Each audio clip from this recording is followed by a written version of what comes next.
सांगली सातारच्या रणांगणात महायुतीतच रस्सीखेच 4 वर्षांनंतर निवडणुकीचा बिगुल, इच्छुकांची मोर्चेबांधणी सुरू. सांगली सातारा स्थानिक स्वराज्य संस्थेच्या निवडणुकीचा 4 वर्षांनंतर अखेर बिगुल वाजला असून जिल्ह्यातील राजकीय वातावरण तापू लागलेलं आहे. निवडणुकीची घोषणा होताच इच्छुकांनी मोर्चेबांधणी सुरू केली असून महायुतीतील घटक पक्षांमध्ये उमेदवारीवरून जोरदार रस्सीखेच होण्याची चिन्हे दिसत आहेत. आणि या मतदारसंघावर स्थापनेपासूनच काँग्रेस आणि राष्ट्रवादी काँग्रेसचे वर्चस्व राहिलेलं आहे. स्थानिक स्वराज्य संस्थांमधील संख्याबळाच्या जोरावर या आघाडीने अनेक वर्ष सत्ता टिकवून ठेवली होती. मात्र बदललेल्या या राजकीय समीकरणांमुळे यावेळी पहिल्यांदाच असा महायुतीला मतदारसंघ आपल्या बाजूने खेचून आणण्याची संधी निर्माण झाल्याची चर्चा राजकीय वर्तुळात सुरू आहे.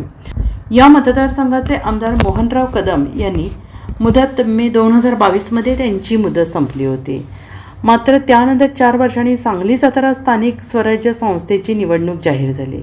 आत्तापर्यंत सहकार महर्षी विष्णुअण्णा पाटील, मदनभाऊ पाटील, विलासराव शिंदे, मोहनराव कदम जिल्ह्यातील दिग्गज नेत्यांनी या मतदारसंघाचे प्रतिनिधित्व केले आहे.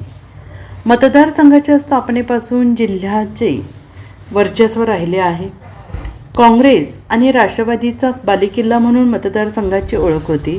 पण गेल्या दशकभरातून बदललेल्या राजकीय परिस्थितीत मतदारसंघातील गणिते बदलली आहेत. भाजप आणि शिवसेना यांनी आणि राष्ट्रवादी काँग्रेस, अजित पवार गट यांच्या जागा वाटप आणि उमेदवारीवरून अंतर्गत चुरस वाढण्याची शक्यता निर्माण झाली आहे.